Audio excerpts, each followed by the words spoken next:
سید الکونین حبیبا فخر دو جہانا، سید الکونین حبیبا فخر دو جہانا. محترمو اوریدونکو، ستاسو پام راړو د الحاج مولوي محمد یاسین فهیم صاحب د سید عالم صلی الله علیه وسلم د سپیڅلو مسکاو خپرونو ته. فخر دو جہانا، سید الکونین حبیبا فخر دو جہانا. الصلاة والسلام پتا نبی سلطانا. بسم الله الرحمن الرحيم. الحمد لله رب العالمين حمد الشاكرين. الصلاة والسلام على سيد الأنبياء والمرسلين سيدنا ونبينا وشفيعنا ومولانا محمد وعلى آله وأصحابه الطيبين الطاهرين. قدرمنو اوریدونکو د ژوند د لارې د خپرونې مینوالو، السلام علیکم ورحمة الله وبرکاته. ستاسو روغتیا او خوشحالي د پاک رب نه غواړم، په دې هیله چې د صحت او عافیت جامې پر تن ولرئ او خوشحالي مو په برخه وي. دا دی زه محمد یاسین فهیم د ژوند د لارې د خپرونې په وړاندې کولو کې ستاسو په خدمت کې یم. زموږ د نن ورځې د خپرونې موضوع بیا هم د خوش پیغمبر خوږې مسکاوې. شپږم، رسول اکرم صلی الله علیه وسلم په بدر کې د حضرت جبرائیل علیه الصلاة وسلام په راښکته کېدلو باندې خاندي او مسکا کوي. د بدر په غذا کې د رسول اکرم صلی الله علیه وسلم لپاره د میدان یو لور ته د سایبان خیمې په څیر یوه خونه جوړه کړې شوې وه چې په هغې کې محمد رسول الله صلی الله علیه وسلم او امیر المؤمنین ابابکر صدیق رضی الله تعالی عنه قیام وفرمایه. حضرت ابابکر صدیق رضی الله تعالی عنه فرمایي چې د شپې پر وخت رسول الله صلی الله علیه وسلم ته هیچکی راغلو او بیا په مسکا شو او له بسترې راپاڅېده او بیا یې دا آیت کریمه تلاوت که او د باندې تشریف راوړه: سیهزم الجمع ویولون الدبر. ډیر ژر دی چې د هغوی لښکر به ماته وخوري او مخ پر شا به وتنبیږي.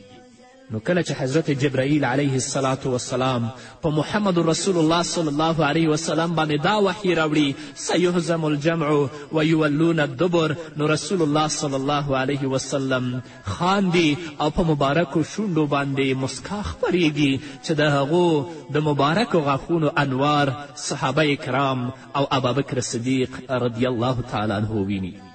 اوم، محمد رسول الله صلی الله علیه وسلم د حضرت جبرائیل علیه الصلاة وسلام په خندا باندې مسکی کیږي. عبدالله بن ریاب انصاری رضی الله تعالی عنه فرمایي چې پیغمبر علیه الصلاة وسلام وفرمیل ما لمونځ ادا کوه او جبرائیل علیه الصلاة وسلام زما تر څنګ تیرېده، نو هغه زما لور ته راولیدل او په مسکا شو. نو چې کله ما د حضرت جبرائیل علیه الصلاة وسلام مسکا او خندا ولیدله، نو ما هم د هغه لور ته ورولیدل او په مسکا شوم. رسول اکرم صلی الله علیه وسلم چې کله د حضرت جبرائیل علیه الصلاة والسلام مسکا او خندا ویني، رسول الله هم د هغه طرف ته ګوري او مسکی کیږي. نن ورځ راشئ د خپلو خنداګانو ته وګورئ چې آیا ستاسو خنداوې تاسو ته دردونه راوړي، تاسو ته آهونه راوړي، تاسو ته فریادونه او مصیبتونه راوړي او په څومره خلکو باندې بدې لګیږي، یا ستاسو خنداوې تاسو ته رحمت، آرام او سکون راوړي؟ زه په دې مطمئنه یم چې زموږ ډیرې خنداګانې به زموږ لپاره د درد او د غم او د مصیبت لامل ګرځي، ځکه چې زموږ ټولې خنداوې بېځایه دي او د حد او د شریعت نه تیرې دي. اتم، کله چې په محمد رسول الله صلی الله علیه وسلم د انشراح صورت نازلیږي، نو د محمد رسول الله په مبارکو شونډو او غاښونو باندې مسکا خپریږي او خاندي. حضرت حسن رضی الله تعالی عنه فرمایي چې یوه ورځ رسول الله صلی الله علیه وسلم په مسکی بڼه د باندې تشریف راوړه او داسې وفرمیل چې هیڅکله به یو عسر یعنی یوه سختي په دوه یسره یعنی په دوه اسانتیاو باندې غالبه نشي، ځکه چې الله فرمایي: فان مع العسر یسرا ان مع العسر یسرا. بې له شکه له سختیو سره اسانتیا هرومرو وي. نو کله چې محمد رسول الله صلی الله علیه وسلم د خپل پروردګار نه دا خبره اوري چې له سختیو سره آسانی ضرور شته، نو د رسول الله په مبارکو شونډو باندې مسکا خپریږي او د باندې راوځي. ټولو صحابه و کرام او د خپلو محبینو ته دا زیری ورکوي چې هیڅکله یوه سختي په دوه آسانیو نشي غالبېدلی. د رسول الله مسکا او د هغه خندا پر ځای وه یو زیری به چې د الله له طرفه په رسول الله و، یو نعمت به چې د الله له طرفه په رسول الله او په مسلمانانو و. نو رسول الله به مسکی شه، خندلی به او دا زیری او دا نعمتونه به د نورو مسلمانانو سره شریکول. راشئ ځان وګورئ، خپل کورنۍ وګورئ، خپلې خنداوې مقایسه کړئ. نهم، کله چې په رسول اکرم صلی الله علیه وسلم باندې سورت کوثر نازلیږي نو د رسول الله په مبارکو شونډو باندې مسکا خپریږي او خاندي. د مسلم حدیث دی. حضرت انس رضی الله تعالی عنه فرمایي چې یوه ورځ رسول الله صلی الله علیه وسلم زموږ سره په ناسته کې تشریف درلوده. ناڅاپه په محمد رسول الله صلی الله علیه وسلم باندې یو ډول بیهوشي واکمنه شوه. بیا یې مسکا وکړه او خپل سر مبارک یې راپورته کړ. حضرت انس رضی الله تعالی عنه فرمایي چې موږ ورته وړاندیز وکړو ای د الله رسوله ستا د دې مسکا او تغییر لامل څه و؟ محمد رسول الله صلی الله علیه وسلم وفرمیل همدا اوس جبرائیل علیه الصلاة وسلام په ما باندې وحی راوړه او په ما باندې سورت کوثر نازل شو. بیا یې دا سورت تلاوت وفرمایه اعوذ بالله من الشیطان الرجیم انا اعطیناک الکوثر فصل لربک وانحر ان شانئک هو الابتر. بې له شکه الله فرمایي چې موږ پر تا باندې له خپلو نعمتونو ډیر څه یعنی کوثر درکړه. نو خپل رب ته لمونځ وکړه او د همدې لپاره قرباني وکړه. بې له شکه چې ستا دښمنان به نیست او نابود کړی شي او بېنومه او بېنښانه به شي. بیا یې وفرمیل آیا تاسې حاضر خلک پوهیږئ چې کوثر څه شی دی؟ موږ ورته وړاندیز وکړه الله او د هغه رسول ښه پوهیږي چې کوثر څه شی دی. وی فرمایل کوثر یوه ویاله ده چې د هغې په اړه الله رب العزت له ما سره وعده کړې ده. هغه د یو حوض او تالاو په څیر ده. د قیامت په ورځ به زما امت د دې تالاو تر څنګ راځي او د دوی د څکلو جامونه او لوښي به د آسمان د ستورو په شمیر وي. کله به چې په رسول اکرم صلی الله علیه وسلم وحی نازلیده نو په رسول الله صلی الله علیه وسلم به ډیر سخت حالت راته. نو ځکه په رسول الله باندې بیهوشي واکمنه شوه. او کله چې د کوثر زیری الله رب العزت رسول الله ته ورکوي انا اعطیناک الکوثر نو په رسول الله باندې مسکا راځي. په مبارکو شونډو یې مسکا خپریږي چې د هغه مسکا انوار په صحابه و کرامو باندې پریوځي. د رسول الله مسکا د هغو لپاره رحمت و، د هغو لپاره شفقت و او د هغو لپاره د مینې او د محبت لامل او سبب و. کله د کوثر زیری رسول الله ته ورکول کیږي رسول الله مسکی کیږي او خاندي. همدارنګه کله چې په محمد رسول الله صلی الله علیه وسلم سورت فتح نازلیږي د رسول الله په مبارکو شونډو او غاښونو کې مسکا ښکاري چې غاښونه یې د شودو سپین او د لمر څخه ډیر زیات ځلیدونکي دي. زید بن اسلم رضی الله تعالی عنه له خپل پلار څخه روایت کوي چې یوه شپه رسول الله صلی الله علیه وسلم د څو نورو صحابه و کرامو رضی الله عنهم اجمعین سره په سفر کې روان و. په دې سفر کې امیر المؤمنین عمر فاروق رضی الله تعالی عنه هم رسول الله سره ملګری و. امیر المؤمنین عمر فاروق رضی الله تعالی عنه د محمد رسول الله صلی الله علیه وسلم نه یوه پوښتنه وکړه خو رسول اکرم صلی الله علیه وسلم ورته هیڅ ځواب ورنکړ. عمر رضی الله تعالی عنه بیا پوښتنه وکړه خو رسول الله صلی الله علیه وسلم په هماغه څیر چوپ و، بیا یې هم ځواب ورنکړ. امیر المؤمنین عمر فاروق رضی الله تعالی عنه په دریم ځل بیا پوښتنه وکړه خو رسول الله صلی الله علیه وسلم بیا هم کوم ځواب ورنکړ او په هماغه څیر رسول الله ساکت و. زید فرمایي چې زما پلار اسلم رضی الله عنه وایي چې بیا له دې وروسته ما خپل اوښ تیز وځغلاوه او د نورو مسلمانانو څخه لږ څه وړاندې ووتم. ما ته دا ویره وه چې هسې زما د دې سوچ او فکر په اړه کومه وحیه رانازله نه شي، نو ځکه ما اوښ وځغلاوه او د نورو ملګرو نه هم وړاندې شوم. لږ وخت تیر شو چې یو آواز کوونکي راته آواز وکړه. ما په زړه کې وویل ښایي چې ستا په اړه د قرآن کریم آیت نازل شوی وي، تر دې چې زه د محمد رسول الله صلی الله علیه وسلم په خدمت کې حاضر شوم. سلام مې پرې واچوه. رسول الله راته وفرمیل او په مسکا یې راولیدل. د رسول الله مسکا وګوره چې هغه صحابي او نورو صحابهو لپاره د مینې او د محبت جام و، د هغو لپاره د شفقت او د رحمت نظر و. کله چې رسول الله ما پلو وکتل او په مسکا یې راولیدل، دا یې ویلې چې نن پر ما یو صورت نازل شو چې ما ته له ټولې دنیا څخه غوره دی، چې په هغه صورت باندې لمر راختلی دی. بیا یې دا آیت وفرمایه انا فتحنا لک فتحا مبینا، بېشکه چې موږ تاسې ته څرګنده فتحه درکړه چې د دې نه وروسته بیا محمد رسول الله صلی الله علیه وسلم مکې مکرمه فتح کوي. نو کله چې دا صورت او دا آیت په رسول الله باندې نازلیږي، د رسول الله مبارک په شونډو باندې مسکا خپرېږي او اسلم ته هم چې کله ورګوري په مسکای شکل باندې ورګوري، په خولې کې مسکا او خندا ځای نه لري. نن وګورئ چې موږ په کومو کارونو خاندو او په کومو کارونو باندې دردیږو. باید چې کله دنیا ته ګورو، د دنیا فساد ته وګورو نو وجاړو، او د الله نعمتونه چې کله یاد کړو په هغو وخاندو. خو زموږ کار برعکس دی، د دنیا په فساد، د دنیا په خواهشاتو باندې تل لپاره موږ خاندو. او کله چې موږ ته د الله رب العزت د نعمتونو یاد کیږي، کله موږ ځان د هغو لپاره آماده نه که چې هغو لپاره وخاندو، نیک عملونه وکړو چې الله رب العزت موږ ته هغه په نصیب کړي. 11 محمد رسول الله صلی الله علیه وسلم کله چې د جمعې په ورځ خطبه بیانوي نو د مبارکو شونډو باندې مسکا خپره وه. د بخاري حدیث دی. حضرت انس رضی الله تعالی عنه فرمایي چې د جمعې په ورځ یو سړی راغی. په دې وخت کې رسول الله صلی الله علیه وسلم د جمعې ورځې خطبه بیانوله. هغه سړي زیاته کړه یا رسول الله، قحطي و وچکالي راغلې ده، تاسې د الله په دربار کې د باران دعا وغواړئ. په دې وخت کې په آسمان کې هم د ورېځې کوم څرک نه لیدل کېده. بیا چې کله رسول الله صلی الله علیه وسلم له خطبې وروسته دعا وکړه نو په آسمان کې ورېځې راڅرګندې شوې او ډېر ښه باران وورېده، تر دې چې د مدینې په ګیر چاپېره راغونو کې د اوبه ویالې روانې شوې. دا باران تر راتلونکي جمعې پورې دوام درلود.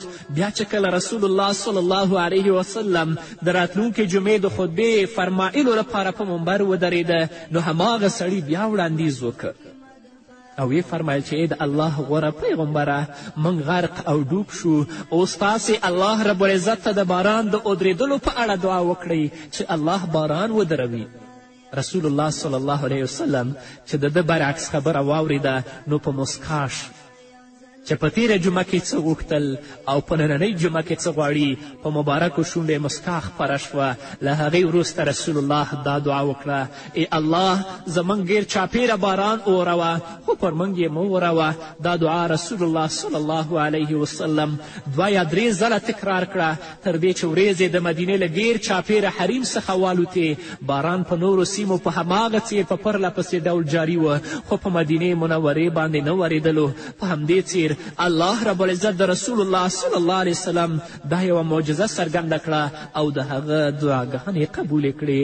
څومره خوند به و، څومره مینه به وه، څومره بل عزت به و د رسول الله په مسکا کې. الله دې د رسول الله دیدار او شفاعت زموږ نصیب کړي چې د هغه په مبارکو شونډو باندې د هغه مبارکه مسکا ووینو. قدرمنو اورېدونکو، د خپرونې په دې وخت کې به راشو لنډې دمې ته. دمې نه وروسته زموږ خپرونه دوام لري. ملتیا مو غواړم. لال د امینې جولۍ فرزند عبدالله ته، لال د امینې جولۍ فرزند عبدالله ته، ذریت اعلی نسب هاشمی جانانا، ذریت اعلی نسب هاشمی جانانا، سید الکونین حبیبا فخر دو جہانا، سید الکونین حبیبا فخر دو جہانا، الصلاة والسلام پتا نبی سلطانا، الصلاة والسلام پتا نبی سلطانا. قدرمنو اورېدونکو، بیا هم زموږ سلامونه او نیکې هیلې ومنئ. 12 کله چې رسول اکرم صلی الله علیه وسلم د درود شریف زیری اوري نو د محمد رسول الله په مبارکو شونډو باندې مسکا خپریږي او خاندي. امام احمد رحمه الله په خپل مسند کې یو حدیث را نقل کړی. حضرت ابو طلحه انصاری رضی الله تعالی عنه فرمایي چې یوه ورځ محمد رسول الله صلی الله علیه وسلم زما څنګ ته تشریف راوړ. رسول الله ډیر خوشحاله څرګندېده چې د خوښي او مسکا نښې په منور او ځلیدونکي مبارک مخ کې له ورایه ښکارېدلې. ابو طلحه انصاري وایي ما ورته وړاندیز وکړی چې د الله رسوله نن ورځ تاسې ډیر خوشحاله څرګندېږئ. رسول الله صلی الله علیه وسلم راته په مسکا وفرمیل همدا اوس زما د پروردګار له لورې پر ما وحی راکښته شوه چې ستا په امت کې چې هر چا په تا باندې درود وویلو الله رب العزت به د هغه په عملنامه کې 10 نیکیانې ولیکي او 10 ګناهونه به ورته معاف کړي او 10 درجې به ورته پورته کړي. د دې زیري په اورېدلو سره د محمد رسول الله صلی الله علیه وسلم په مبارک مخ کې خوشحالي او په مبارکو شونډې مسکا ښکاري. واقعا څوک چې په محمد رسول الله باندې درود ووایي الله رب العزت به د هغه په عملنامه کې 10 نیکیانې لیکي، 10 ګناهونه به ترې لرې کوي او الله رب العزت به د هغه 10 درجې پورته کوي. په ځانګړې توګه د جمعې په ورځ الله رب العزت دې موږ ته توفیق راکړي چې د دې پر ځای چې موږ هسې په لهو لعبو مجالسو کې اشتراک کوو، خاندو او هلته د خلکو غیبتونه کوو، الله دې دا توفیق راکړي چې د الله په ذکر او په یاد باندې خپله ژبې تازه کړو او د محمد رسول الله صلی الله علیه وسلم ثنا و صفت وکړو او په محمد رسول الله صلی الله علیه وسلم باندې درود ووایو. 14 کله چې انصار راټولیږي رسول الله صلی الله علیه وسلم د هغه په راټولېدلو باندې مسکی کیږي، په مخ مبارک کې خوشحالي او په شونډو یې مسکا خپریږي. بخاري او مسلم یو حدیث را نقل کړی. حضرت عمر بن عوف انصاری رضی الله تعالی عنه فرمایي چې رسول الله صلی الله علیه وسلم عبیده بن جراح رضی الله تعالی عنه د مالیې د اصولولو لپاره د بحرین سیمې ته استولی و. کله چې هغه له جزیې او مالیې راټولولو وروسته مدینې منورې ته راستون شه نو انصارو ته د هغه د راتګ په اړه خبر ترلاسه شو چې عبیده بن جراح سره د مالیې مدینې منورې ته راستون شوی دی. نو دوی ټول د سحر لمانځه د ادا کولو لپاره په جماعت کې له محمد رسول الله صلی الله علیه وسلم سره شریک شول. که څوک راتللم نه خو هغه ټول جماعت ته راغلي ول. کله چې رسول الله صلی الله علیه وسلم له مانځه څخه وزګار شو نو دوی ټول له رسول الله صلی الله علیه وسلم سره مخامخ شول. رسول الله صلی الله علیه وسلم چې دوی ټول ولیدل نو مسکا یې وکړه، وی خندل او بیا یې وفرمیل زما فکر دی چې د عبیده رضی الله عنه د مال راوړلو په اړه تاسې ته خبر ترلاسه شوی دی. حاضرو خلکو وړاندیز وکړه هو د الله رسوله. کله چې دوی رسول الله ولیدل چې ټول جومات ته راغلي نو رسول الله پوه شه چې دوی د عبیده بن جراح نه خبر دی چې مال یې راوړی دی. دوی ټول جومات ته راغلي نو د محمد رسول الله په مبارکو شونډو باندې مسکا خپریږي. رسول الله صلی الله علیه وسلم بیا وفرمیل زه ستاسو ټولو ته دا زیری درکوم چې تاسې چې د کوم شي هیله لرئ هغه به تاسو ته ضرور درکول کیږي. په الله قسم ما ته ستاسې خلکو د غربت او تشلاسي ویره نشته، بلکې زه په دې خبره ویرېږم چې تاسې ته به د دنیا ډیر متاع او مال په لاس درشي لکه څرنګه چې ستاسې څخه وړاندې خلکو ته په لاس ورغلی و. بیا به تاسې د دنیا په مینه او خوندونو کې ورډوب شئ لکه وړاندې خلک چې د دنیا په رنګونو کې ډوب ول او بیا به همدا مال تاسې د هلاکت او بربادي لور ته کش کړي لکه څرنګه چې وړاندیني خلک د هلاکت او بربادي لور ته کش کړل. دا و د محمد رسول الله صلی الله علیه وسلم مسکا چې هغه ته د انصارو رضوان الله تعالی اجمعین په راټولېدلو مسکا ورځي او خاندي. 14 رسول اکرم صلی الله علیه وسلم چې کله حضرت انس رضی الله تعالی عنه ماشومانو سره ویني نو په مبارک مخ کې خوشحالي او په مبارکو شونډو یې مسکا خپریږي. د بخاري او د مسلم حدیث دی. حضرت انس رضی الله تعالی عنه فرمایي چې د رسول الله صلی الله علیه وسلم سپیڅلي اخلاق د ټولې دنیا د انسانانو لپاره یوه بېسارې بیلګه وه. د هغه اخلاق تر ټولو خلکو زیات غوره ول. یوه ورځ زه محمد رسول الله د یو کار پسې ولیږلم. په لاره کې زه په یو څو کوچنیان وتېرېدم چې له یو بل سره لوبې کولې. زه همالته د دوی په ننداره شوم. لږ وخت وروسته رسول الله صلی الله علیه وسلم زما څنګ ته تشریف راوړه او زه د شا له لورې له خپل مخ څخه ونیوم. ما د رسول الله صلی الله علیه وسلم لور ته مخ واړوه چې یوه خوشحالوونکې مسکا یې په مبارک مخ کې ځلېدله او په مسکا یې راته وفرمیل ای انیسه، دا د محبته وایي، ای انیسه آیا ته هلته تللی وې کوم شي پسې چې ما هستولی وې؟ حضرت انس رضی الله تعالی عنه فرمایي ما ورته وړاندیز وکړې د الله رسوله دا دی اوس ځم. خو د ماشومانو لوبو ته کتل د رسول الله وینا او کار هیر شوی و. انس رضی الله تعالی عنه فرمایي ما د محمد رسول الله صلی الله علیه وسلم 9 کاله او 10 کاله خدمت وکړه. په الله قسم چې رسول الله صلی الله علیه وسلم په دومره موده کې ما ته دومره قدرې هم نه وویل چې دا کار دې ولې داسې وکړه او یا دا کار دې ولې داسې ونه کړه. دا د رسول اکرم صلی الله علیه وسلم عادات او اخلاق ول. الله رب العزت دې موږ ته هم توفیق راکړي چې د رسول اکرم صلی الله علیه وسلم او د هغه صحابه کرامو په نقش قدم باندې قدم کیدو. په دې کې کامیابي د قدرمنو اوریدونکو په بل څه کې کامیابي نشته. 15 کله چې رسول اکرم صلی الله علیه وسلم ابابکر صدیق او امیر المؤمنین سیدنا عمر فاروق رضی الله عنهما ویني نو رسول الله د دوی په لیدلو باندې مسکی کیږي او خاندي. د ترمذي حدیث ده. انس بن مالک رضی الله تعالی عنه فرمایي چې رسول الله صلی الله علیه وسلم به چې کله په یوه ناسته کې تشریف درلوده په هغې کې به انصار او مهاجرین دواړه شامل ول. نو له عمر رضی الله تعالی عنه او د ابابکر صدیق رضی الله تعالی عنه څخه پرته به هیچا نشوی کول چې د رسول الله صلی الله علیه وسلم لور ته له حیا سترګې ورپورته کړي.